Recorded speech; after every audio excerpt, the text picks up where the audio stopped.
Добрый день! Сегодня мы находимся по адресу проспект Чуй, дом номер 174. Данный объект имеет ряд нарушений, которые противоречат постановлению номер 134, утвержденному 14 мая 2024 года. Как мы видим, здесь несколько хозяйствующих субъектов. К примеру, здесь в точке общественного питания нарушение в виде оклейки фрагментарной остекления оконных проемов, что противоречит дизайн-коду. Далее мы видим грубое нарушение. Это фрагментарная окраска фасада здания. Здесь изначально была декоративная облицовка плиткой.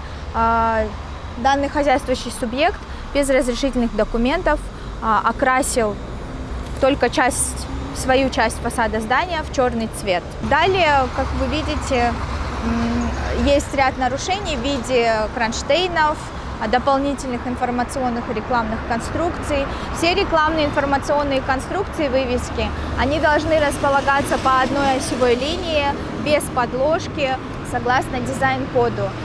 Кронштейны запрещены, разрешены только в тех случаях, если имеется поле информационное для вывески.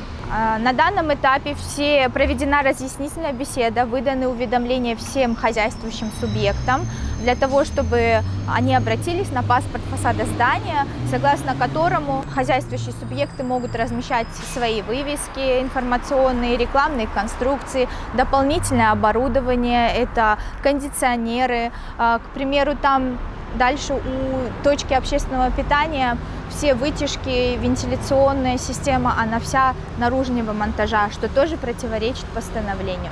Бишкек-Главархитектура убедительно просит всех хозяйствующие субъекты, всех предпринимателей по всем интересующим вопросам обращаться за консультацией в Бишкек-Главархитектуру, отдел городского дизайна, по ниже следующим телефонам.